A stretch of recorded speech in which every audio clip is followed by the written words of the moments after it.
الحمد لله رب العالمين والصلاة والسلام على سيد الأنبياء والمرسلين وعلى عباد الله الصالحين أما بعد فبسم الله الرحمن الرحيم قال النبي صلى الله عليه وآله وسلم العدل اللطيف الخبير الحليم العظيم الغفور الشكور العلي الكبير أو كما قال النبي صلى الله عليه وآله وسلم الصلاة والسلام عليك يا سيدي يا رسول الله الصلاة والسلام عليك يا سيدي يا حبيب الله الصلاة والسلام عليك يا سيدي يا شفيع المذنبين وعلى آلك وأصحابك يا سيدي يا رحمة للعالمين.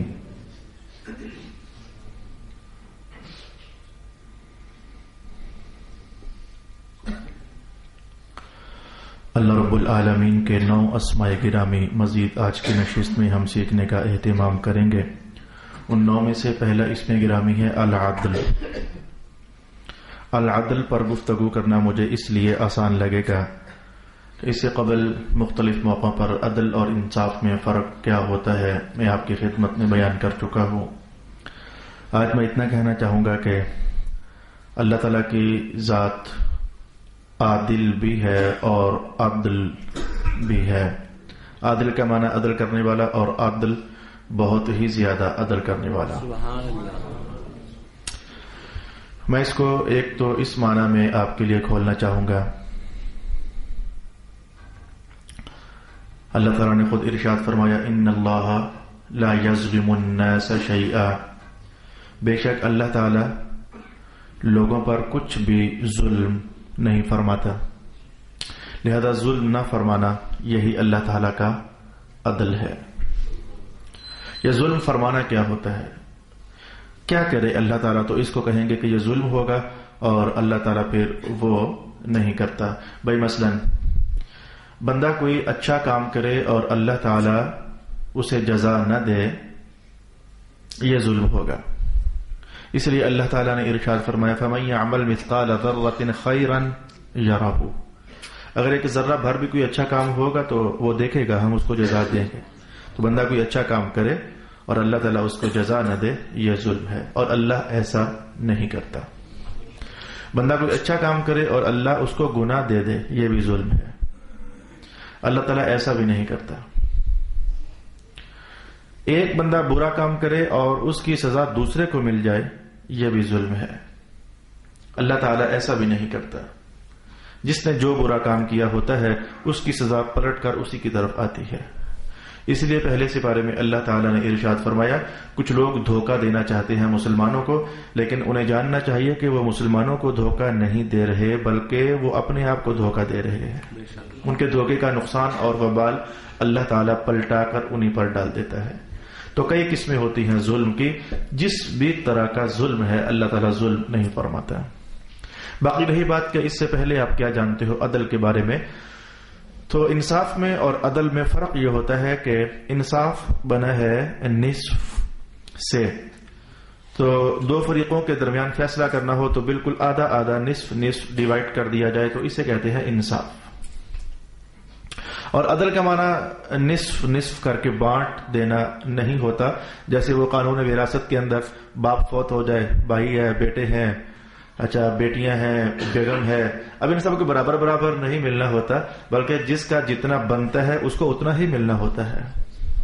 تو جس کا جتنا بنتا ہے اس کو اتنا ہی مل جائے، اسے کہتے ہیں عدل. تو اللہ رب العالمین خوب جانتا ہے کہ کون کتنا کو حقدار ہے. بندوں کی دنیا میں ہم سب اللہ تعالیٰ خوب جانتا ہے کہ کون کتنا کو حقدار ہے. اللہ تعالیٰ اسے پھر اسی حساب سے عطا فرماتا ہے جس کا وہ حقدار ہوتا ہے.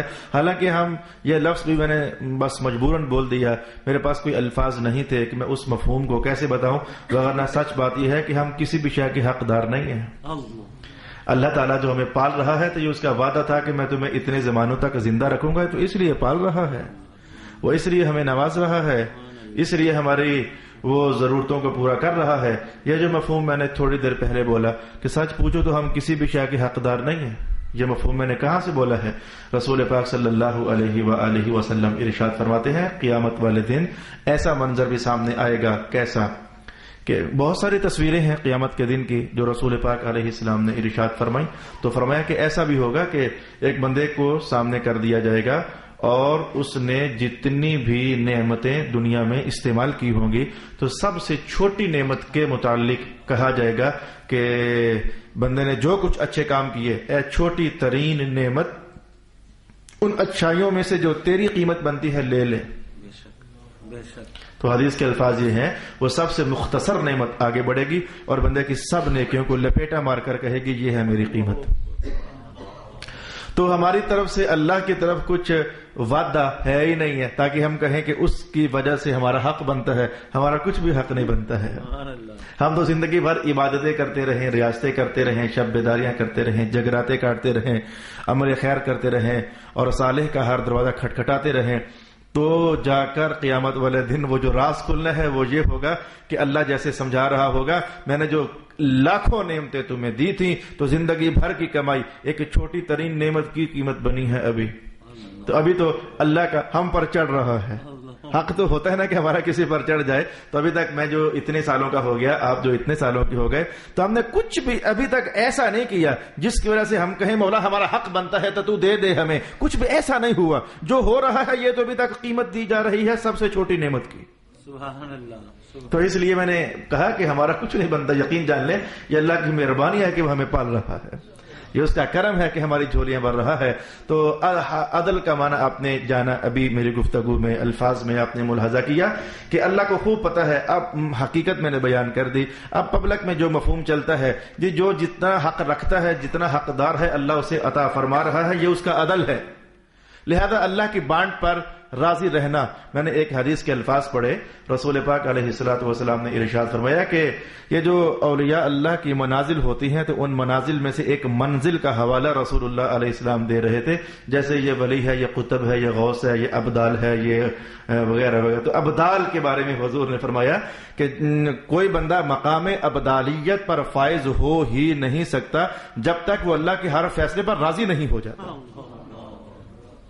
جب تک اللہ کے ہر فیصلے پر، ولایت تو بڑی دور کی باتیں، تو پھر ولایت کے اندر جو مراتب میں سے مقام قطبیت ہے، مقام بدلیت ہے، یہ تو پھر اور اونچے مرتبے۔ تو فرمایا کہ راضی بر قضا رہنا، اس پر پھر ہمارے مشائخ محدثین ارشاد فرمایا کرتے ہیں کہ سب سے بڑھ کر راضی برضا رسول اللہ علیہ الصلوۃ والسلام تھے۔ یہاں تک آپ غور کرنا، میرے جملے پر اور میری بات پر توجہ دینا، یہ میری بات نہیں، مذہب کا حوالہ ہے کہ حضور اس قدر راضی تھے اللہ کے ہر فیصلے پر۔ جبریل امین آ گئے، کچھ معاملہ تھا، تو رسول پاک علیہ السلام کی جھولی میں حضرت امام حسین تشریف فرماتے، پیار ہو رہا تھا، محبت ہو رہی تھی، تو آ کر کے تو جبریل امین نے پیغام دیا کہ بہت پیار ہے، کہا بہت پیار ہے۔ تب اللہ کا حکم سنایا کہ اللہ تعالیٰ فرما رہا ہے کہ آپ کے اس بیٹے کو تو آپ کی امت ہی کے کچھ لوگ ہیں جو ذبح کر دیں گے، قتل کر دیں گے۔ وہ رسول معظم علیہ السلام جن کے دربار میں جو بھی آتا، حضور میرے یہ مشکلات دعا کر دیں، حضور دعا کر دیا کرتے تھے کہ اے اللہ اس کی یہ مشکل ٹال دے، لیکن یہاں دعا نہیں کی کہ اے اللہ قتل نہیں ہونا چاہیے، دعا نہیں فرمائی آپ نے۔ کہا مولا اگر تو راضی ہے کہ میرا نواسا اگر تیرے دربار میں مقام شہادت پر فائز ہو جائے یا قتل ہو جائے تو مولا میں راضی ہوں اس بات پر۔ پھر دعا فرماتے تو کیا سے کیا نہ ہو جاتا، اور زمانہ گزرا، اس خبر کو زمانہ گزر گیا، حضور جانتے تھے اور اطلاع بھی کر دی تھی آپ نے صحابہ پاک کو، اہل خانہ کو بھی اطلاع فرما دی ہوئی تھی، لیکن آپ نے دعا نہیں فرمائی۔ سمجھ آئی ہے کہ یہ راضی برضا رہنا یہ نبوت کے مناصب کی روشنیاں ہیں۔ تو حضور نے کہ بندہ اس وقت تک میں کر رہا تھا جس کا جو حق ہے اللہ نے دے دیا، پھر مجبوری پڑ گئی، حق نہیں ہے لیکن جو حق ہے جس کا دے دیا تو بس اس پر خوش رہنا اپنی عادت بنائیں، یہ اس میں ایمان کی بڑی روشنیاں ہیں۔ اعتراض مت کریں، بفرے مت، اللہ کے حکام لیٹ بھی ہوتے ہیں، دیر بھی ہوتی ہے، سویر بھی ہوتی ہے، اندھیر تو نہیں نہ ہوتی، خدا کے بندو اندھیر تو نہیں نہ ہوتی، سویر ہو جاتی ہے، دیر ہو جاتی ہے، تاخیر ہو جاتی ہے۔ اللہ جس کو جیسا چاہتا ہے نواز دیتا ہے، رزق میں، مال میں، جمال میں، حسن میں، خوشیوں میں، غمیوں میں۔ تو جس کا جو اس نے ازل ہی میں فیصلہ رکھا ہوا تھا کہ اس کا اتنا کو حق ہم دے دیں گے، تو اللہ رب العالمین عطا فرما رہا ہے۔ اسی لیے اس نے ارشاد کیا ہم عادل بھی ہیں اور ہم عدل بھی ہیں، ہم عدل بھی ہیں، جس کا جو حق ہوتا ہے ہم اسے ضرور پہنچا دیتے ہیں۔ میں آپ کو کہوں، دیکھو ہم محراب نشین، ہم ممبر نشین لوگ، اور آپ کے ساتھ بھی اللہ تعالیٰ کے جو وعدے ہیں، تو محراب نشینوں کے لیے، بلکہ اعلان تو سب مسلمانوں کے لیے تھا، سب مسلمانوں کے لیے اعلان تھا۔ رب کائنات نے ارشاد فرمایا ان تنصروا اللہ ینصرکم، اگر تم اللہ کے دین کی مدد کرو گے تو اللہ تمہاری مدد کرے گا۔ سب مسلمانوں کے لیے اعلان ہے۔ تو مان لیا کہ اس دور میں دین پاک کی آواز اٹھانے والے اللہ تعالیٰ نے محراب نشین بنا دیے، کچھ سننے والے بنا دیے، کچھ آواز پہنچانے والے بنا دیے۔ ہم محراب نشین، میں اپنی بات کرتا ہوں، میں کہ جھوٹا آدمی ہوں، اخلاص کے جس منصب پر ہونا چاہیے مجھے بھی وہاں کی ہوا بھی نہیں لگی۔ جو مذہب کی ریکوائرمنٹ ہوتی ہے کہ اے خطیبہ تم ایسا کرنا، میں سمجھتا ہوں کہ میں ابھی اس سے بہت کوسوں دور کھڑا ہوں۔ جھوٹا، بے اخلاص، سب ایسی چیزیں ہونے کے باوجود اللہ رب العالمین نے آج تک عزت کی روزی نصیب فرمائی، پالا۔ اس نے وعدہ کیا تھا کہ اگر تم ایسا کرو گے تو ہم ایسا کریں گے۔ ان تنصروا اللہ ینصرکم، قرآن کے 2 لفظ سناتا ہوں، کیا مارکا کر دیا میں نے؟ کچھ بھی تو نہ کیا، ادھر پڑھ کر کسی اور کی محنت آپ کو لا کر سنا دی، اور ایسا ہی ہر محراب نشین کے ساتھ، اور ایسا ہی ہر ممبر نشین کے ساتھ، اور پبلک میں ایسا بھی جو بھی ایسا ہوگا ہر اس کے ساتھ۔ تو رب کائنات خود ہی پہلے اسباب پیدا کر دیتا ہے، ایسا کرو گے تو میں تمہارے ساتھ ایسا خیر کا سلوک فرما دوں گا، اور ویسی توفیق بھی خود ہی دیتا ہے، اور پھر خیر کا سلوک بھی خود ہی فرما دیتا ہے۔ العدل، اللہ عادل ہے اور عدل کرنے والا ہے۔ اس کی بانٹ پر راضی رہنے کی کوشش کرو، طلب رکھو کہ اے اللہ تعالیٰ جو تو نے ہمارا حصہ مقدر جس بھی جہد سے فرما دیا، تیری بڑی مہربانی ہے، ہم اس پر ایمان لاتے ہیں، ہم اس پر راضی ہیں۔ اس لیے تو اوکھے ترین ویلوں میں حضرت عمر ابن الخطاب رضی اللہ تعالی عنہ گھٹنوں کے بل کھڑے ہو کر یہ اعلان، التجا کئی بار کہہ چکے، رضیت باللہ ربا وبالاسلام دینا وبمحمد نبیا، حضور جو ہوا سو ہوا، بس آپ معاف فرما دیں، گزر فرما لیں۔ اللہ ہمارا رب ہے، ہم اس پر راضی ہیں، آپ ہمارے نبی ہیں، ہم اس پر راضی ہیں، دین ہمارا اسلام ہے، ہم اس پر راضی ہیں۔ تو رضا، راضی راضی راضی راضی راضی، یہ راضی رہنا بڑا کمال ہے۔ جو دنیا میں یوں گزر جاتا ہے تو پھر آسمان سے آواز آتی ہے رضی اللہ عنہم، اللہ بھی راضی ہو گیا ہے۔ قرآن حکیم نے صاف صاف ارشاد نہ کیا یا ایھا النفس المطمئنہ ارجعی الی ربک راضیۃ مرضیۃ، تو ہمیشہ اللہ پر راضی، اللہ اب تو ہی پر راضی ہو چکا ہے۔ مقام رضا خیر۔ العدل پر ہم نے کچھ کلام سماعت کر لیا، اب میں تھوڑی سی سپیڈ لگانا چاہتا ہوں، کافی نشستیں ہو گئی، مجھے معلوم نہیں کتنی، تو اللہ پاک کے اسماء گرامی ہم اب ذرا کچھ اختصار سے سیکھتے سیکھتے آگے بڑھ جائیں، اس لیے میں نے 9 آج تلاوت کی ہے۔ میں کوشش کروں گا کہ اللہ کی طرف سے میری توفیق ہو اور میری مدد، اور آپ کو بھی توفیق ہو تھوڑا کچھ چند منٹ شاید زیادہ سننے کی، تو ہم 9 اسماء گرامی آج سیکھ لیں۔ اس کے بعد ہے اللطیف، اللہ تعالیٰ کا ایک اسم گرامی ہے اللطیف۔ میں آج اتنا مطمئن ہوں، اتنا خوش ہوں کہ اللہ لطیف ہے۔ کئی اسماء ایسے آ چکے کہ پڑھنے کے بعد، سننے کے بعد بندے کی وہ روح کے بھی اندر وہ اللہ کی وہ محبت کا ایک جھونکا سا جیسے گزر جاتا ہے۔ اللہ لطیف ہے۔ میں کافی دیر تک اس لفظ کو بار بار پڑھتا رہا، محدثی نے جو کچھ ارشاد کیا بار بار تلاوت کرتا رہا، میں اور سمجھوں، میں اور سمجھوں، میں اور سمجھوں، میں اور سمجھوں۔ تو میں مختصر سا آپ کے سامنے کہوں، ترجمہ کرتے ہوئے تو اتنا کہہ دیا جاتا ہے اللہ لطیف باریک بین۔ باریک بین کا معنی کہ جو شے ہم نہ دیکھ سکیں تو اللہ وہ بھی دیکھ رہا ہوتا ہے۔ باریک بین، بین دیکھنا، دور بین، وہ اسی سے لفظ بنا۔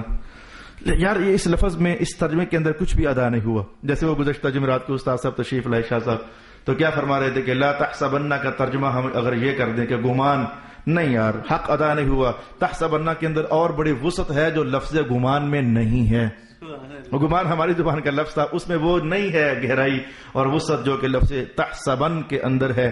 تو میں کہنے والا ہوں کہ لطیف کا ترجمہ کرنا باریک بین نہیں، اس میں وہ حق، وہ مغز جو محدثین نے کہا ہے وہ ادا ہی نہیں ہو سکا۔ میں الفاظ تلاوت کرتا ہوں، میں تلاوت کرنے کا شرف بھی پاؤں گا۔ اللطیف ای البر بعباده الذی یوصل الیہم ما ینتفعون بہ فی الدارین. ایک بار میں ترجمہ کہوں گا، آپ کو سمجھ نہیں آئے گی، اس کے بعد مثال کہوں گا، پھر دیکھنا کہ آپ کو مزہ آ جائے گا کہ ہمارا رب لطیف ہے. اللہ اکبر. آپ کے اندر وجدان سے آواز آئے گی اللہ اکبر، اللہ لطیف ہے. تو ترجمہ سنیے. اللہ تعالیٰ ایسی خیر خواہی کرنے والا وہ ذات جو خیر خواہی کرے اپنے بندوں کے ساتھ اور وہ تمام چیزیں ان تک پہنچا دے کہ جن کی وجہ سے بندے دنیا بھی کما جائیں اور آخرت بھی کما جائیں. وہ تمام چیزیں بندوں تک اللہ پہنچا دے جس کی وجہ سے وہ دنیا بھی کما جائیں اور آخرت بھی کما جائیں. ایسی ذات کو عربی زبان میں لطیف کہتے ہیں. سبحان اللہ. اللہ اکبر. میں اس کی ایک دو مثالیں کہوں گا، پھر آپ کو لطیف کا احساس ہوگا کہ اللہ کس قدر. میں چاہو تو اپنی زندگی کا واقعہ سن لو، چاہو تو آپ کی زندگیوں کے واقعے سن لیں. ڈاکٹر محمد طاہر القادری صاحب ایک زمانے میں لاہور جمعہ پڑھایا کرتے تھے اتفاق سینٹر میں. پھر اللہ تعالیٰ کا حکم جاری ہوا تو وہ ایک اور جگہ تشریف لے گئے. پھر اس کے بعد میرے استاد محترم تشریف لے حضرت علامہ سید ریاض حسین شاہ صاحب. لطیف بتانے لگا ہوں کہ اللہ تعالیٰ کیسے مہربانیاں فرماتا ہے. تو میرے والد صاحب کو دل میں خیال ڈالا کہ ایک سید زادہ آج کل آیا ہوا ہے تو وہ بہت بڑا عالم ہے، جمعہ وہاں پڑھا کرو. میرے والد صاحب گاؤں سے پھر جمعہ پڑھنے کے لیے لاہور تشریف لاتے ہوتے، تو وہ مجھے خود فرماتے ہیں کہ یار جب میں اس سید وہ کہتے تھے سید زادہ، تو میں اس سید زادے کو دیکھتا ہوں تو میرا دل کرتا ہے کہ اگلے جمعے کچھ بھی ہو میں جمعہ پڑھنے لازمی آؤں گا. تو پھر کرتے کرتے کرتے کہنے لگے اس سید کا چہرہ دیکھ کر میرا دل کرتا ہے کہ اللہ میرے بچوں کو بھی عالم بنا دے. سبحان اللہ. اچھا، یہ ہے پہلا ٹریک کہ ایک نرم سا سبب پیدا کر دینا، کسی کو جمعہ پڑھانے کے لیے لاہور بھیجنا، اور اس کے بعد کئی لوگوں کے دل پھیرنا کہ پہنچا کرو، اور پھر ان کئیوں میں سے کسی کے دل میں ہولے سے یہ ڈال دینا کتنا اچھا لگ رہا ہے بندہ یہ، تو اپنے بچے کو ایسا نہیں بنائے گا. تو پھر اس کے دل میں خیال ڈال دینا. یہ خیال ڈالنا یہ ایک ایسی شے ہے، ایک اچھے عالم کا مہیا ہو جانا یہ اللہ نے مہیا کیا. پھر دل میں خیال اللہ نے ڈالا جمعہ وہاں پڑھو، اس کے بعد وہ علم کی برکات سینے میں منتقل کی، یہ بھی اللہ پاک نے کام کیا. پھر والد صاحب کی وہ خواہش جوان ہوتی چلی گئی اور مجھے پھر بٹھا کر بہانے بانے سے کہا کرتے تھے کہ میں نے تجھے عالم بنانا ہے. یہ خیالات اللہ تعالیٰ ڈالتا رہا. کرتے کرتے کرتے پھر ایک دن میں نے میٹرک کا ایگزام کلیئر کیا تو ساتھ ہی آؤ ذرا شاہ صاحب سے ملنے چلتے ہیں، تو پہنچ گئے. میں نے بیٹا داخل کروانا ہے، پھر ان کے ہاتھوں میں پہنچا دینا، پھر 9 سال ان کے پاس پڑھنا، اور آخرکار جو 2-4 لفظ آتے ہیں سمیٹ کر آپ کے پاس بٹھا دیا جانا. تو آج میں جو آپ کے سامنے 2 لفظ لے کر بیٹھا ہوا ہوں یہ اصل میں بڑی پرانے زمانے کی خیرات چلی ہوئی ہے میرے باپ کے نام. تو یہ جو عالم بن جانا یہ ایک دم سے نہیں ہوتا، آہستہ آہستہ ایسے سبب سے سبب جوڑتے چلے جانا، کڑی سے کڑی ملاتے چلے جانا. بندے کو پتہ نہیں ہوتا میں کدھر بڑھ رہا ہوں، جو میں ادھر جا رہا ہوں تو کیوں جا رہا ہوں، لیکن اللہ جان رہا ہوتا ہے. اس کے بعد اگلا، اس کے بعد اگلا، اس کے بعد اگلا سٹیپ کرتے کرتے اس کی دنیا بھی بنا دوں گا، اس کا دین بھی بنا دوں گا. سبحان اللہ. یہ میں نے عملی زندگی کا مشاہدہ. کچھ ایسا معنی ہوتا ہے لطیف کا کہ وہ بندے کو آہستہ سے کسی خیر کے محلے میں اتار دیتا ہے، پھر وہاں کوئی دل کو اچھا لگوا دیتا ہے، پھر اس کے پاس آنا جانا شروع کروا دیتا ہے، پھر آہستہ آہستہ وہ رفیق سفر بنا دیتا ہے، پھر وہ اس خیر کا طالب بنا دیتا ہے، پھر زندگی میں انقلاب پیدا ہو جاتا ہے، پھر رحمت کی طلب بڑھتی چلی جاتی ہے. پھر بندہ کہتا ہے مسجد سے ہٹ کر بھی تو میں کچھ خیر کما لوں، وہ اللہ کے راستے میں اور تیز گام ہوتا چلا جاتا ہے. پھر ایک وقت آتا ہے کہ رب کائنات نے کہا لَأَكَلُوا مِن فَوْقِهِمْ وَمِن تَحْتِ أَرْجُلِهِمْ. یہ مقام قبولیت پر اتنا فائز ہو گیا کہ رزق کا حال یہ ہے کہ جدھر سے چاہے ہاتھ مار کر رزق کھا سکتا ہے. ذرا آنکھ بند ہونے دو، یہ تو دنیا کا رزق تھا، جنت کا رزق ابھی باقی پڑا ہوا ہے. میں آپ کی دنیا کی مثالیں کئی بار یہ جملے آپ نے سنے ہوں گے کئی بار. یار اللہ سبب میں ادھر آ گیا، اگر نہ آتا تو میرا یہ کام نہ بنتا.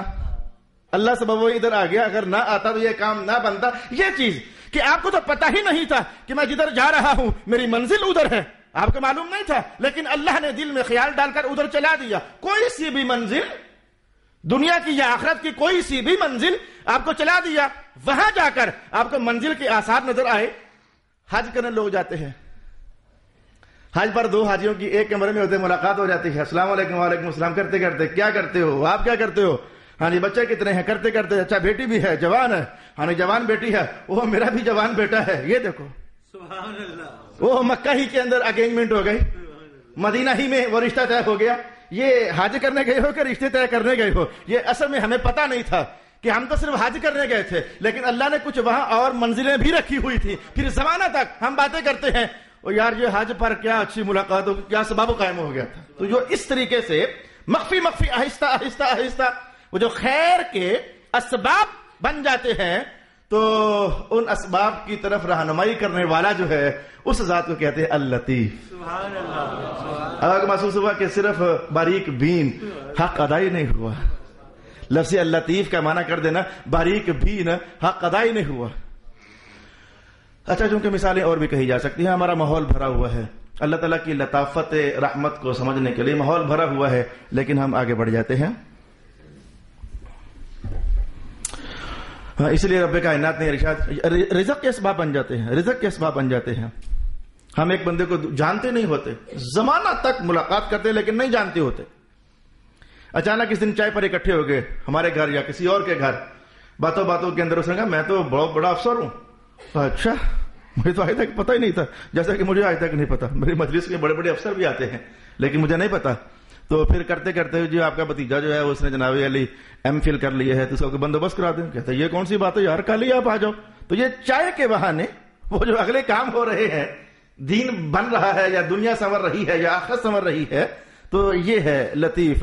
رب کائنات نے کہا اللہ لطیف بعبادہ، اللہ اپنے بندوں کے ساتھ بڑا ہی لطیف ہے. سبحان اللہ. ان کے بڑے مخفی کام بنا دیتا ہے. کئی بار آپ نے آپ کے مخفی کام نہیں بنتے دیکھے، کئی بار آپ کے مخفی کام بن جاتے ہیں تو آپ کا پتہ ہی نہیں ہوتا، لیکن منزل آپ سے اردا گرد گھوم رہی ہوتی ہے. صرف وہ سبب لگنے کی دیر ہوتی ہے، سبب لگتا ہے تو منزل آپ کے ہاتھوں میں ہوتی ہے. اللہ لطیف بعبادہ، اللہ اپنے بندوں کے ساتھ بڑا لطیف ہے. یرزق من یشاء، رزق بڑے دیتا ہے اللہ جس کو چاہتا ہے. وہو القوی العزیز، قوت والا بھی ہے، عزیز بھی. یہ جملے مجھے اچھے لگے، میں کہنا چاہوں گا. محدثین فرماتے ہیں کہ اللہ کے لطف کی ایک تصویر یہ ہے انہ اعطاہم فوق الکفایہ. سبحان اللہ، اعطاہم فوق الکفایہ. اللہ کے لطیف ہونے کا ایک اظہار یہ ہے کہ بندے کو جتنا کچھ درکار ہوتا ہے اللہ اسے اس سے زیادہ دے رہا ہوتا ہے.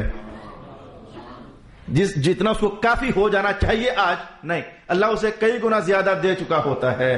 میرے اور آپ سب کے گھر میں سال سال کے چاول پڑے ہوں گے، 6 مہینوں کا آٹا پڑا ہوگا، 5 مہینوں کے لیے مزید گندم پڑی ہوگی. آپ بات سمجھ گئے. ابھی کئی سردیاں گزر سکتی ہیں ہماری ان کپڑوں کے اندر، اور ایک ایک نہیں 10 سوٹ اللہ پاک نے ہم سب کو نصیب کیے ہوئے ہوں گے. تمہارا سمجھ آیا؟ فوق الکفایہ، بندے کی ضرورت اتنی کو ہوتی ہے اور اللہ اسے اتنا زیادہ دے چکا ہوتا ہے. یہ اس کی شان لطف ہے. اور اس کی شان لطف کا ایک اظہار یہ ہے وَكَلَّفَهُمْ دُونَ الطَّاقَةِ، کہ بندے کی ہمت میں جتنی کو طاقت میں جتنی کو ہوتی ہے اپروچ اس کی، اللہ اس سے بھی کم اس پر احکام کا بوجھ لاتا ہے. سبحان اللہ. ایک صحابی کہنے لگے حضور میں روزے رکھنا چاہتا ہوں، تو میں چاہتا ہوں کہ دہر بھر روزے رکھوں، زمانہ بھر روزے رکھوں. حضور نے کہا کم کر دے کچھ. کہا حضور ایک دن رکھوں اور ایک دن چھوڑوں. نہ انہوں نے کہا حضور میں روزے رکھنا چاہتا ہوں، بڑی طلب ہے. مہینے کے تو جو تھے وہ تھے. کہا اچھا ایسا کر لیا کہ ہر مہینہ 3 رکھ لیا. کہا حضور اس سے بھی زیادہ کی طاقت ہے مجھے. حضور نے کچھ اور بڑھا دی ہے. کہا اس سے بھی زیادہ کی طاقت ہے مجھے. حضور نے کچھ اور بڑھا دی ہے. میں بس یہ جملہ حاصل کرنا چاہتا ہوں، حدیث آگے لے جاتا ہوں. پھر حضور نے کہا اچھا صوم داؤدی رکھ لیا کر. حضرت داؤد علیہ السلام کا روزہ ایک دن چھوڑا کرتے تھے، ایک دن رکھا کرتے تھے. تو کہا چلیں ٹھیک ہے حضور میں صوم داؤدی ہی رکھتا ہوں. پھر وہ صحابی جب بوڑھے ہو گئے نا تو کہنے لگے، پھر کبھی کبھی کہا کرتے تھے حضور نے اچھی خاصی چھوٹ دی بھی تھی، میں وہ چھوٹ قبول کر لیتا تو آج پھنستا تو نہ آج بوڑھا ہو گیا ہوں، آج وہ ہمت نہیں. جوانیوں والی ہمت تو یار جوانیوں والی بات تو نہیں ہوتی. کہا حضور کی وہ رخصت میں قبول کر لیتا تو مہینے میں 3 کافی تھے. لیکن جو بات میں نے کہنی چاہیے مطلب یہ ہوا کہ انہیں جو رمضان کے 1 مہینے بھر کے روزے تھے طاقت اس سے زیادہ تھی اور حکم کم آیا ہوا تھا. تو ہم میں جتنی عبادت اللہ نے ہم پر لاگو فرما دی طاقت ہم میں اس سے زیادہ کی ہے. یہ اس کا لطف ہے. کہا طاقت تم میں زیادہ ہے پر حکم میرا کم ہے، اسے تو نبھا لینا. ہم میں تو 50 پڑھنے کی بھی طاقت تھی، تبھی تو حکم اترا تھا 50 نمازیں پڑھو. 50 کی بھی طاقت تھی. پھر کہا اچھا 5 پڑھ لینا. سمجھ آ گئی ہے کہ طاقت 50 کی تھی لیکن میں نے 50 نہیں 5 ہی دی ہے. سبحان اللہ. تو طاقت سے کم بوجھ ڈالا ہم پر، طاقت سے کم. یہ جن کو اللہ نے کھلا ہاتھ دیا، سخی لوگ ہوتے ہیں، اور جو زکوٰۃ بنتی ہے دینے کے باوجود ان کا رانجھا اندر سے راضی نہیں ہوتا، وہ اور بھی دیتے ہیں نفلی طور پر. کسی بیوہ کو دے دیا، کسی بیٹی کی شادی ہو تو ادھر دے دیا، کسی غریب کے بچے کی مدد کر دی. تو وہ زکوٰۃ جتنی فرض ہے، مانا یہ تھا کہ حکم اتنا ہے، حالانکہ طاقت اس کی اس سے بھی زیادہ ہے. تو جب رزق دیے تو ضرورت کم تھی، نوازا زیادہ، اور جب آزمائش میں ڈالا تو طاقت زیادہ تھی لیکن آزمائش کم رکھی. یہ اس کا لطف ہے بندوں کے لیے. وجہ وہی تھی کہ ایسی ذات جو ایسا کر دے جس سے بندے کی دنیا بھی سنور جائے، آخرت بھی سنور جائے. تو یہ دنیا سنوار دی کہ چاہیے 1 روٹیاں تھیں، 2 روٹیاں تھیں، لیکن تمہارے گھر میں اس وقت بھی 500 روٹیوں کا آٹا ہے. دنیا سنوار دی، رزق کم چاہیے تھا، دے زیادہ دیا، اور آخرت بھی سنوار دی. طاقت زیادہ نمازیں پڑھنے کی تھی، کہا 5 ہی پڑھ لو، آخرت دے دوں گا. طاقت زیادہ روزے رکھنے کی تھی، کہا چلو مہینے کی رکھ لو، سال کے بعد میں تمہیں جنت بھی دے دوں گا. یہ اللہ لطیف. میرا دل ہے کہ میں اور بولوں، لیکن میرا مدعا اور میرا مقصد کچھ آپ تک پہنچ گیا کہ اللہ لطیف ہے. اللہ اکبر، بڑے کرم ہے اس کے بندوں کے نام. میں اس لیے میری طلب ہوئی تو کیا ہے میرے اللہ تعالیٰ، ہم نے تیرے نام ہزاروں بار تلاوت کیے ہیں، لیکن ہمیں پتہ نہیں ہے کہ تیرے اس نام کے پیچھے کیا راز چھپا ہوا ہے، تیرے اس اسم گرامی کے پیچھے کیا معاملہ ہے. ہم وہ جاننا چاہتے ہیں. وہ جاننے کے لیے اللہ نے مجھے بھی توفیق دے دی، آپ کو بھی سننے کے لیے اکٹھے ہو جاتے ہیں. میں نے کہا اللہ لطیف ہے. آگے بڑھ جاتے ہیں. اللہ خبیر ہے. آپ کہو گے اس کا ترجمہ تو آسان ہے، خبر رکھنے والا، اور ترجمہ یہی کہا گیا. لیکن کئی بار ایسا ہوگا کہ حق ادا نہیں ہوتا. کئی بار ایسا ہوگا کہ حق ادا نہیں ہوتا. آپ کبھی انڈے خریدے ہوں، موسم ہے سردیوں کا، تو کئی بار ایسا ہوتا ہے کہ دیسی انڈوں میں خاص کر کے، اب تو خیر نہیں ہوتا ہوگا، ادھر انڈے ہوئے تو ساتھ ہی جناب علی بک جاتے ہیں.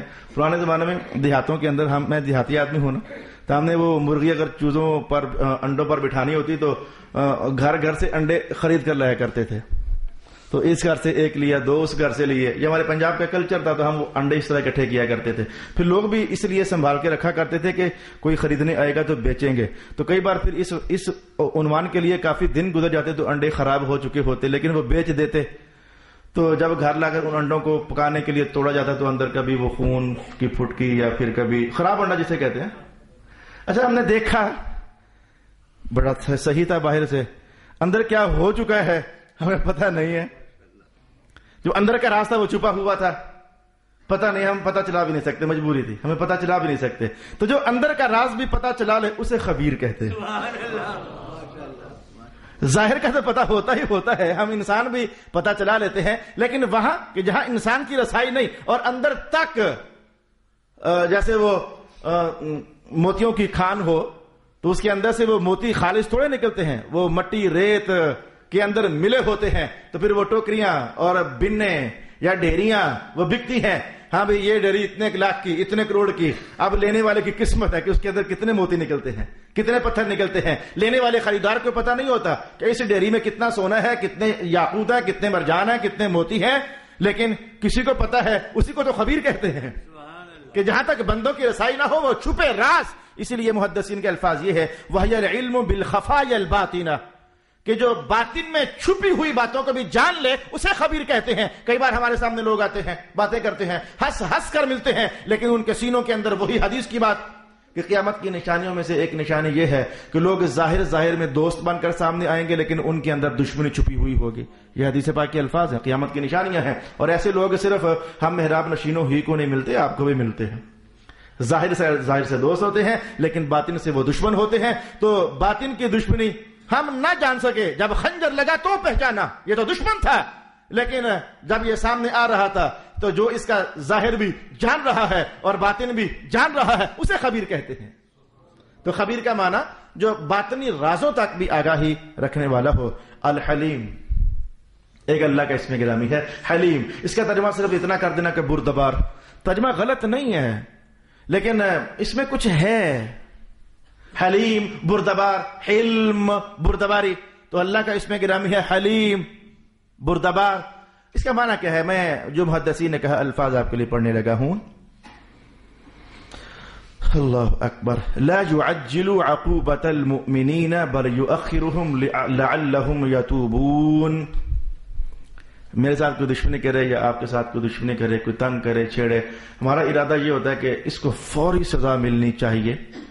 انسان جو ہوئے فوری سزا ملنی چاہیے، ستیہ ناش ہو رہے اس کا، اس نے ایسا کر دیا ہمارے ساتھ، بیڑا غرق ہو جانا چاہیے اس کا، تو ہم فوری سزا دینے کے قائل ہوتے ہیں. انسان جو ہوئے، رب کائنات نے ایک موقع پر اپنی شان یوں بیان کی، وَلَوْ يُعَجِّلُ اللَّهُ لِلنَّاسِ الشَّرَّ اسْتِعْجَالَهُم بِالْخَيْرِ لَقُضِيَ إِلَيْهِمْ.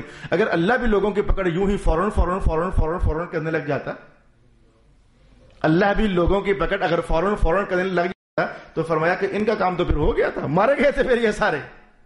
ادھر کفر ہوا ساتھ ہی مارا گیا، ادھر گناہ ہوا ساتھ ہی مارا گیا. لیکن اس نے ایسا نہ کیا. تبھی تو کتنے کافر لوگ ایسے تھے حضور کی صحبت میں آئے، اللہ نے دل پھیرا، صحابی بن گئے. اگر ان کا کام پہلے ہی ہو چکا ہوتا تو صحابہ کی تعداد آج پھر اتنی نہ ہوتی. ظاہر ہے کتنے کافر لوگ تھے حضور کے دربار. حضرت عمر ابن الخطاب صرف قاتل ہی نہیں بلکہ دشمنی بھی، اسلام قبول کرنے سے قبل، حدیثوں کے الفاظ میں آپ نے پڑھی. تو اگر اللہ فیصلے فوراً کرنے لگ جاتا، توبہ کی مہلت نہ ملتی، تو پھر تو بندوں کا فیصلہ ہو گیا تھا. یہ دوزخیں، میں کہوں گا پھر یہ پنجابی میں کہتے ہیں نکو نک بھر جاتی اور کنڈوں تک بھر جاتی دوزخیں. لیکن اس نے ایسا کیا کہ مجھ سے خطا ہوئی تو فی الحال مجھے کچھ بھی نہ کہا، آپ سے خطا ہوئی تو آپ کو بھی فی الحال کچھ نہ کہا، کسی اور سے خطا ہوئی کچھ نہ کہا، حتیٰ کہ بڑا جرم ہو گیا پھر بھی کچھ نہ کہا. ہم نے لوگوں سے چھپ کر لیا، وہ دیکھ رہا تھا لیکن پھر بھی کچھ نہ کہا. زمانہ گزرتا رہا، ہم بوڑھے ہو گئے پھر بھی کچھ نہ کہا. میرے حضور یہ ایسا، ہم گناہ پر گناہ کرتے چلے جا رہے ہیں لیکن اللہ تعالیٰ ہمیں پکڑ نہیں رہا، چھوڑے جا رہا ہے. حضور راز میں وہ حلیم ہے، وہ اس لیے مہلت دے رہا ہے کہ کوئی لحظہ ہو سکتا ہے کہ تمہاری زندگی میں ایسا آ جائے، تمہاری توجہ اور دھیان توبہ کی طرف ہو جائے. اگر تم نے ادھر ہی ہاتھ باندھ لیا، اللہ پہلے سارے گناہ پھر معاف فرما دے. تو عذاب دینے میں جلدی نہ کرنا، سزا دینے میں جلدی نہ کرنا. جس ذات میں یہ خوبی ہوتی ہے اس ذات کو حلیم کہا جاتا ہے. 3 لفظہ مشکل ہیں، ترجمہ مشکل نہیں ہے لیکن ان کا سمجھنا مشکل ہے. میں وہ تینوں اکٹھے بول دوں. میرے پاس ترتیب کے اعتبار سے ایک یہاں ہے تو ایک ادھر ہے تو ایک ادھر ہے، لیکن میں ان تینوں کو اکٹھا کر کے بولنے لگا ہوں. اللہ تعالیٰ کا ایک اس میں گرامی ہے کہ وہ عظیم ہے. سادہ ترجمہ یہ ہے کہ بڑا، اللہ بڑا ہے. ایک ترجمہ میرے پاس لفظ ہے اللہ علی ہے. اچھا، ترجمہ کرتے ہوئے کچھ ایسا کہ وہ بلند مرتبے والا ہے، یعنی بہت بلند ہے. اللہ کبیر ہے، اللہ بہت بڑا ہے. اور اللہ اکبر بھی تو ہے، اللہ اکبر، اللہ اکبر بھی ہے، بہت بڑا ہے. عظیم بہت بڑا، علی بڑا اونچا بہت بڑا، کبیر بڑا، اکبر بہت بڑا. یہ سارے اللہ کے اسماء گرامی ہیں. ان میں تھوڑا تھوڑا فرق ہے، وہ فرق ہم سمجھیں گے تو ہمیں اچھا لگے گا. اللہ عظیم ہے، کیا معنی؟ بڑا. اللہ کبیر ہے یعنی بڑا ہے، کس سینس میں؟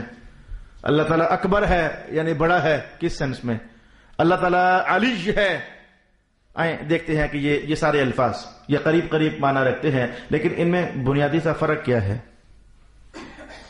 مولا علی قاری فرماتے ہیں کہ ویسے تو عظیم کہتے ہیں ایسا جسم کہ جس کو جب دیکھا جائے تو آنکھوں کا، دیکھو بھائی میں جب دیکھ رہا ہوں نا، آپ بھی دیکھو، میرے کہنے پر فوراً دیکھو. ہم جب دیکھتے ہیں نا تو ہماری آنکھیں دیکھنے میں ایک حلقہ بناتی ہیں.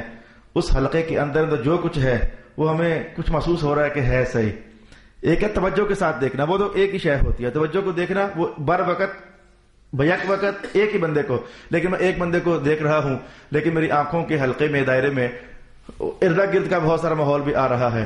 تو پھر ایک وقت پر جا کر، یعنی یہ میرا دائرہ بڑا ہو رہا ہے، اب میری آنکھوں کے دائروں سے یہ غائب ہونے لگی ہے انگلیاں، اور اب یہ غائب ہو گئیں. اب یہ انگلیاں مجھے نظر نہیں آ رہی، میری میں سامنے دیکھ رہا ہوں مجھے نظر نہیں آ رہی.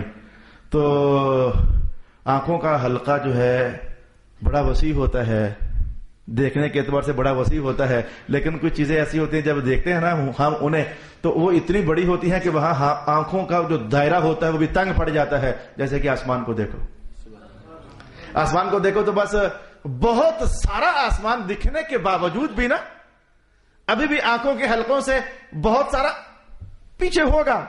میں عاجز آ گیا، بیان میں الفاظ میں لانے سے میں عاجز آ گیا. آنکھوں کے دائروں سے وہ بہت سارا باہر نکلا ہوا ہوگا اور آنکھوں کا حلقہ دائرہ چھوٹا ہوگا. تو عظیم اس جسم کو کہتے ہیں، لغت کے اعتبار سے عظیم اس جسم کو کہتے ہیں جو آنکھوں کو بھر دے، یملأ العین. سبحان اللہ. یہ الفاظ میں نے پڑھے ملا علی قاری کے، یملأ العین، ایسا جسم جو اتنا بڑا ہے کہ آنکھ جتنا بھی زیادہ دیکھ سکتی ہے وہ اس سارے دیکھنے والے دائرے کو بھر دے، اور وہ جسم اس سے بھی بڑا ہو، تو ایسے بڑے جسم کو عظیم کہتے ہیں. اچھا، میں رکا اس لیے ہوں کہ مزہ کبھی کبھی آتا ہوتا ہے. میں اس لیے رکا ہوں کہ آپ سمجھو کہ رب کائنات نے کہا کہ انکا لعلی خلق عظیم. سبحان اللہ. محبوب آپ کا جو اخلاق ہے عظیم ہے، تو ہمیں عظیم کا معنی پتہ ہی نہیں تھا. انسانی نگاہوں نے اطراف عالم میں اچھے سے اچھے انسان دیکھے، یہ سب آنکھیں ملے تو خلق کا جتنا بڑا دائرہ بنا، محمد پیارے آپ کا اخلاق اس سے بھی بڑا ہے.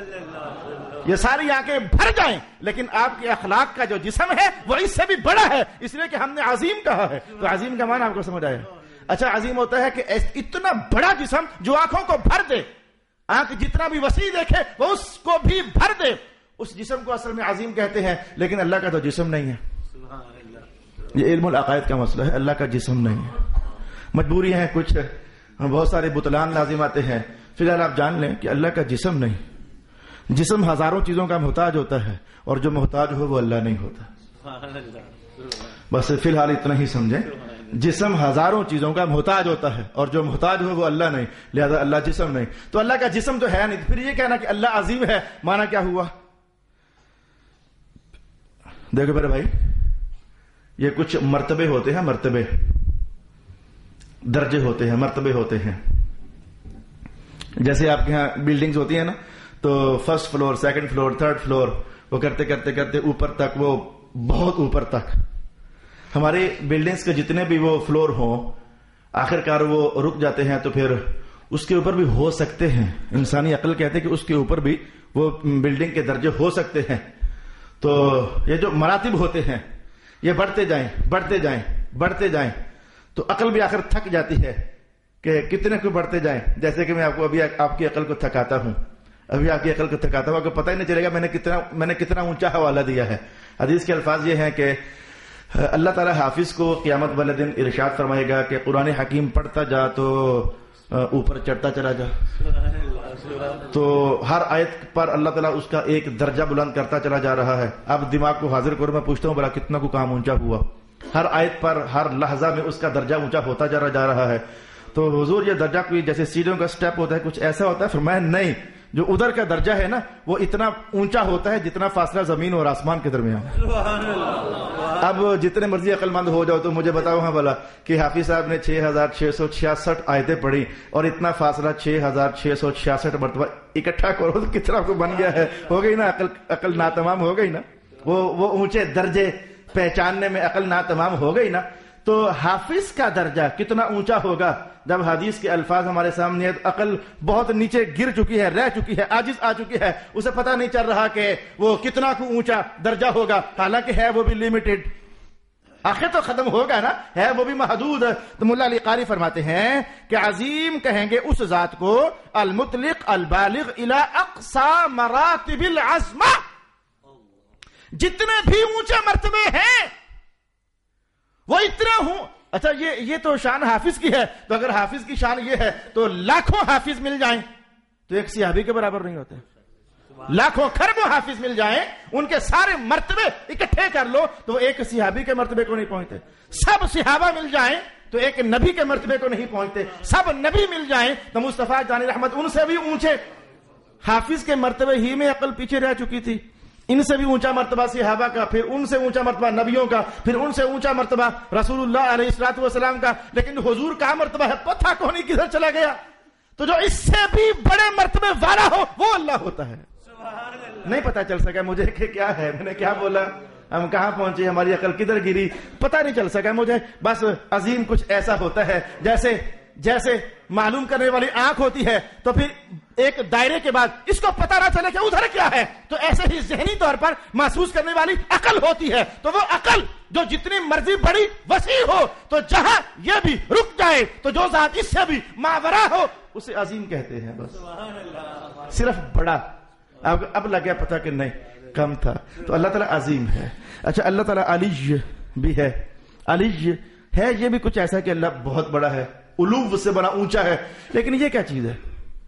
اچھا بھی عظیم بھی تو یہی تھا کہ اللہ اونچا ہے, میں نے جو بات آپ سے کہی اونچے مرتبہ والا, تو اب علی جن علو اونچا, تو یہ بھی تو اونچا. فرق کیا ہوگا میرے دوست؟ یہ دیکھو, ایک ہوتی ہے ذات اور ایک ہوتی ہے صفتیں. تو ذاتوں میں سے کئی ذاتیں ایسی ہوتی ہیں, ذات وہ نہیں یہ چودھری ہے تو یہ جٹ ہے تو یہ رائی ہے, یہ نہیں, شخص. اچھا تو پرسنز, کچھ ذاتیں ہوتی ہیں, یہ ساری ذاتیں ہیں, پرسنز ہیں, آپ کو دکھ نہیں رہا, کچھ دوسروں سے زیادہ اچھے ہیں, ان کی شخصیت, ان کی پرسنالٹی, ان کا جسم کا صحت مند ہونا وغیرہ وغیرہ, تو یہ دوسروں سے زیادہ اچھے ہیں. تو پھر ان ذاتوں کے اندر کچھ صفات بھی تو ہیں, کسی کا غصہ کم کسی کا زیادہ, کسی کی سخاوت کم کسی کی زیادہ, کسی کا حسن کم کسی کا زیادہ, کسی کا نرم دل کم کسی کا نرم دل زیادہ, کوئی حسن اخلاق کم والا اور کوئی زیادہ, کوئی عدل کرنے والا کوئی ظلم کرنے والا. تو یہ اوصاف بھی تو ہوتے ہیں. تو ایک ہے ذات کا اونچا ہونا, اور وہ جو صفات ہوتی ہیں, ایک عادل ہے, ایک اس سے بھی زیادہ عدل کرنے والا, ایک اس سے بھی زیادہ عدل کرنے والا, ایک سخی ہے, ایک اس سے بھی زیادہ سخی, تو ایک اس سے بھی زیادہ سخی, تو ایک اس سے بھی زیادہ سخی, ایک متقی ہے, ایک اس سے بھی بڑا متقی, ایک اس سے بھی بڑا متقی, ایک اس سے بھی. یہ جو اوصاف ہوتے ہیں ان کے اندر بھی درجہ بندیاں ہوتی ہیں. سارے حافظ برابر نہیں, کسی کی منزل اور اچھی تو کسی کی اور اچھی تو کسی کی اور اچھی. آپ سمجھ آئی؟ میٹرک میں 100 اسٹوڈنٹ تھے, کسی کے اچھے مارکس, کسی کے اور اچھے تو کسی کے اس سے بھی اچھے. نصاب ایک ہے, کتابیں ایک ہے, بکس ایک ہیں, ٹیچر ایک ہے, اسکول ایک ہے, لیکن کسی کے نتائج اچھے, کسی کے اور اچھے تو کسی کے اور اچھے. تو جو اوصاف ہوتے ہیں ان کے اندر بھی درجے ہوتے ہیں. تو عظیم وہ ذات جو ذات ہونے کے ناطے سب سے اونچی ہو, اور علی وہ ذات جس کے صفات بھی سب سے اونچے ہوں. ذات میں سب سے اونچی عظیم, اور صفات میں بھی سب سے اونچی علی. فرق محسوس ہوا ہوگا تھوڑا سا, مجھے بھی آپ مجبور سمجھے. اب ذرا دیکھو نا, آپ لوگ میرے پاس کوئی وہ درس نظامی تو نہیں پڑھ رہے کہ بڑے زمانوں سے میرے ساتھ ہو, تو کچھ باریکیاں اشاروں ہی سے سمجھ جاؤ گے. میری بھی تو مجبوری ہے, میں کیسے آپ کو وہ تمام معنی ذہن میں اتارنے کی کوشش کروں. تو کچھ نہ کچھ فرق ہو گیا. ذاتوں میں سب سے اونچی ذات جو تھوڑی دیر پہلے میں نے جس سینس میں کہا وہ اللہ. صفات میں جس کی صفات سب سے اونچی ہو علی. اچھا کبیر بڑا ہے, پھر کہا کبیر بڑا ہے. اب کبیر کو میں بڑا کیسے سمجھاؤں, کبیر کو میں بڑا ہونا کیسے سمجھاؤں؟ اب میں کیا کروں؟ میرے پاس الفاظ ہے, میں آپ کو بتاتا ہوں کہ ہم سمجھیں کہ اللہ کبیر ہے, اس کا کبیر ہونا میں کیسے بتاؤں. یار دیکھو یہ بہت آسان ہے, یہ بہت آسان ہے. ابھی ہم گئے تھے بلندیوں کی طرف, تو ہم نے کہا اللہ عظیم ہے اور اللہ علی ہے. علی کے الفاظ تو سن لیں. عجزت العقول عن وصف کمالہ, جس ذات کے اوصاف کے کمال کو بیان کرنے سے عقلیں عاجز آ جائیں تو اس ذات کو علی کہتے ہیں. تو ادھر سے ذات کی عظمت کا بیان, ادھر سے صفات کی عظمت کا بیان. یہ تو فرق ہو گیا عظیم میں اور علی میں. کبیر کیا ہے؟ زمانوں کے دیکھو, میں جس زمانے میں ہم موجود ہیں تو ہم ہیں, یہ زمانہ حال ہے, تو ہم پر کچھ زمانہ ماضی میں جا چکا ہے, جسے زمانہ ماضی کہتے ہیں. میرے 38 سال پیچھے چلے جاؤ تو میں نہیں ہوتا تھا. آپ میں سے کسی کے 50 سال پیچھے چلے جاؤ تو وہ نہیں ہوتا تھا. تو آپ میں سے کسی کے 15 سال پیچھے چلے جاؤ تو وہ نہیں ہوتا تھا. زمانہ ماضی کی طرف چلے جائیں تو ہم جا کر منتہی ہو جاتے ہیں. ایک زمانہ ایسا آتا ہے کہ ہم رک جاتے ہیں. اچھا پھر اب تو ہے نا, ان قریب پھر کوئی ہم میں سے اس مجمع میں سے کوئی ٹھیک سال کے بعد منتہی ہو جائے گا, پھر ختم ہو جائے گا, وہ نہیں رہا کرے گا.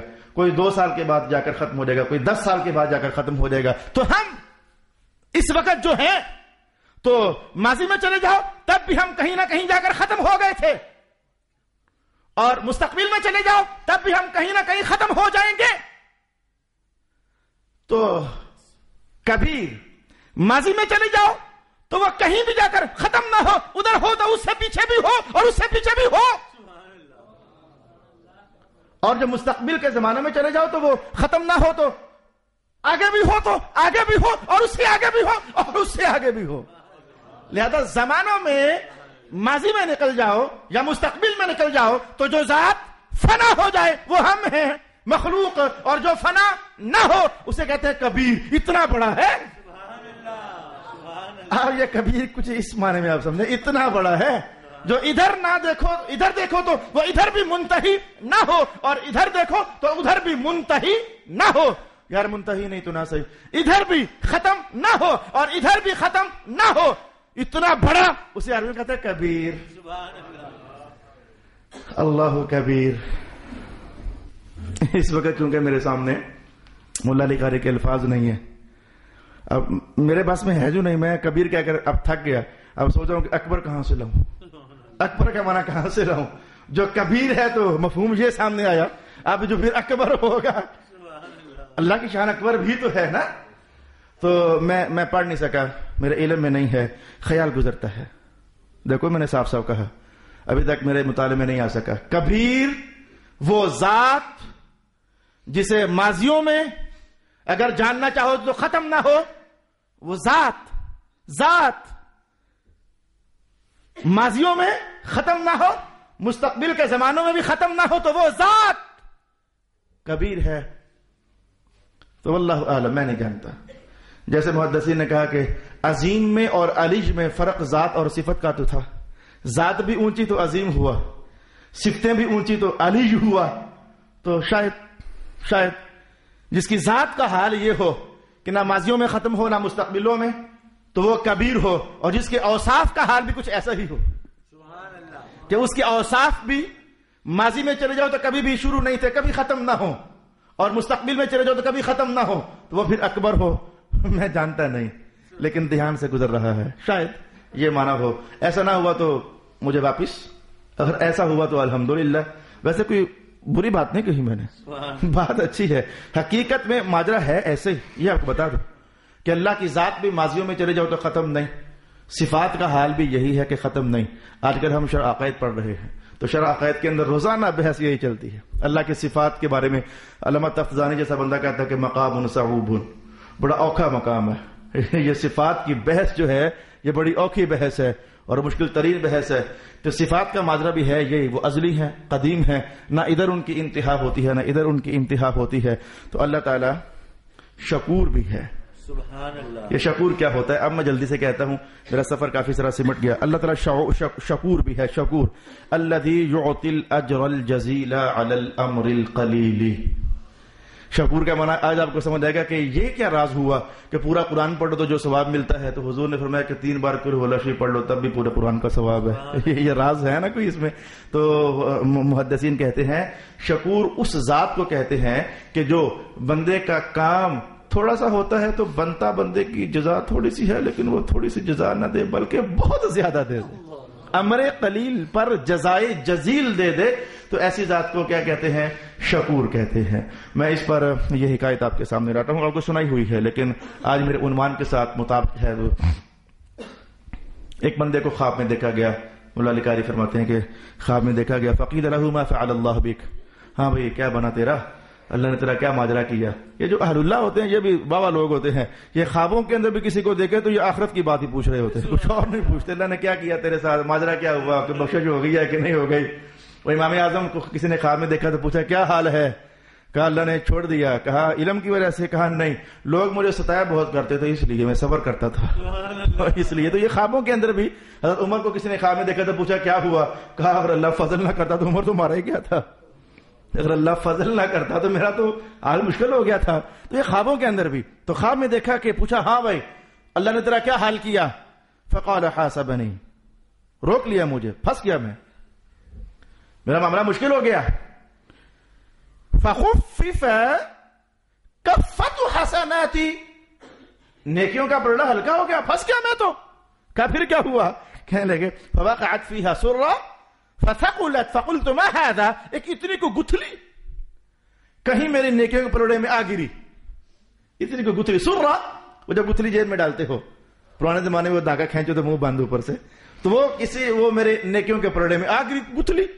تو وہ بھاری ہو گیا, نیکیوں کا پلڑا بھاری ہو گیا, پھنسا ہوا تھا میں، نیکیاں کم تھی، گناہ وزن میں زیادہ تھے، ایک گٹھلی آئی گر گئی تو وزن زیادہ، تو میں نے خود ہی کہا ما ھذا، اے رب یہ کیا ہے، یہ کیا ہے؟ قال کف تراب القیتہ فی قبر مسلم، تو ایک بار جنازے پر گیا تھا، کسی مسلمان کی قبر میں مٹی کی مٹھی بھر کر تو نے ڈالی تھی، وہ ہم نے اسی لیے سنبھال کے رکھی ہوئی تھی۔ تو ایک مٹھی بھر مٹی، تو شکور اسے ہی تو کہتے ہیں کہ بندے کی کم سی محنت پر بڑی ساری جزا عطا فرما دیتا ہے، کم سی محنت پر بڑی ساری جزا عطا فرما دیتا ہے۔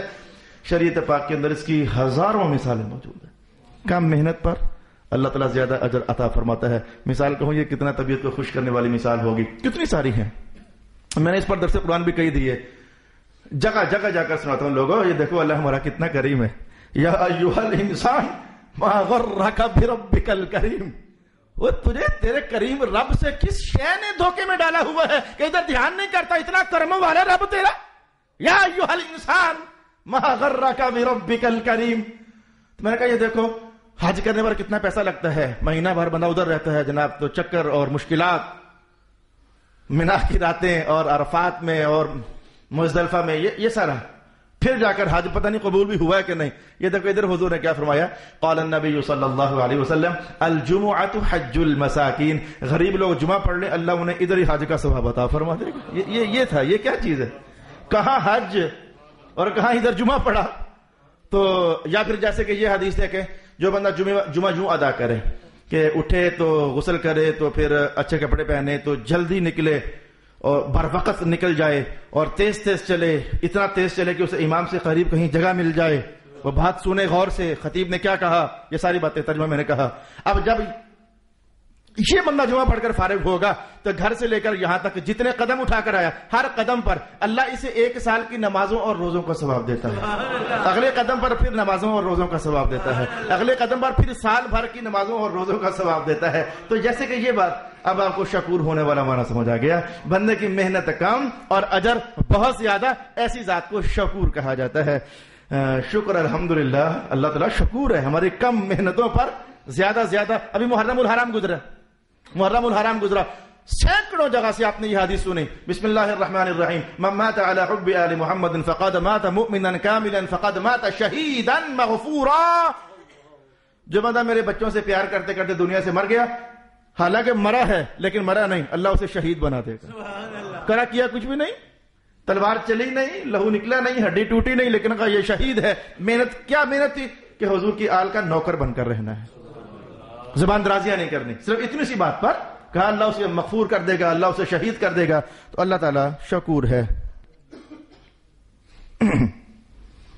ایک بات میرے پاس پیچھے رہ گئی، میں عرض کر دوں، قشیری بڑا مست قلندر آدمی ہے، قشیری بہت مست قلندر آدمی ہے۔ وہ جو میں نے علیج پر بحث کی نا کہ عظیم بھی بڑی ذات تو علیج بھی بڑی ذات، تو علیج پر علامہ قشیری کا جو کلام تھا وہ ابھی نہیں بھی اگر سمجھ آئی نا ابھی تک، اب تو سمجھ آ ہی جائے گی۔ علامہ قشیری نے کے الفاظ ایسے ہیں، کہتے ہیں کہ اللہ کو جو کہتے ہیں کہ اللہ علی ہے، بڑے علو ہیں اس کے پاس، تو معنی کیا ہوا، انه لا يصير بتكبير العباد له كبيرا ولا جليلا باجلالهم بل من وفقه لاجلاله فبتوفيقه اجله۔ الفاظ سنیں فرماتے ہیں کہ اللہ علو والا ہے، بلندیوں والا ہے، اونچا ہے۔ اس کا معنی یہ نہیں کہ بندے اس کی شان بیان کرتے ہیں تو اس لیے اونچا ہے، اس لیے نہیں، بلکہ جو بندہ اللہ کے علو مرتبت کو، اس کی اونچی شان کو مانتا ہے تو علیش کا معنی یہ ہے کہ جو اس کی بلندی مانے اللہ اس سے بھی بلند کر دے۔ یہ بہت آسان معنی ہو گیا، جو اس کی بلندی مانے تو اللہ اسے بھی بلند کر دے، تو علی یہ کچھ ایسی ذات کو کہتے ہیں۔ یہ قشیری کا مفہوم طرح ہمارے لیے زیادہ واضح ہو گیا۔ آج میں نے آپ کے سامنے یہ الفاظ تلاوت کی ہے۔ اللہ ہمارا عدل ہے، ہمارا اللہ لطیف ہے، ہمارا اللہ خبیر ہے، ہمارا اللہ حلیم ہے، ہمارا اللہ عظیم ہے، ہمارا رب غفور ہے۔ غفور چونکہ پہلے ہو چکا تھا، اسے میں نے آج اس کو نہیں کھولا۔ ہمارا اللہ شکور ہے، ہمارا اللہ علی ہے، اور ہمارا اللہ کبیر ہے۔ آپ کی بڑی مہربانی، آپ لوگ وقت نکال کر کبھی 2-4 منٹ زیادہ بیٹھ جاتے ہو۔ یہ مہربانی کہنا بھی یہ صرف آپ کی حوصلہ افزائی کے لیے، بغیر نہ کوئی مہربانی نہیں۔ صاحب سی بات تو یہ ہے، کوئی مہربانی نہیں۔ تو بھائی آپ کی اپنی قبر چمکی ہے، آپ بیٹھے ہو تو یہ آپ کی حوصلہ افزائی کے لیے میں نے کہا مہربانی۔ ورنہ اللہ پاک نے کیا کہا، لا تمنون علی ان تسلموا، احسان مت جتاؤ کہ ہم مومن ہو گئے ہیں، اللہ کا احسان مانو، اس نے تمہیں مومن بنا دی ہے۔ سبحان اللہ۔ تو یہ مت کہو کہ ہم اللہ کے گھر آئے ہیں تو ہم نے اللہ کی باتیں سنی ہیں، اس کی مہربانی ہے کہ اس نے اپنی باتیں سننے کے لیے اپنے گھر بلا لیا ہے، بات یہ ہے۔ تو لیکن پھر بھی آپ کی بڑی مہربانی، اللہ تعالیٰ میرا اور آپ کا حامی و ناصر۔ وآخر دعوانا الحمدللہ رب العالمین۔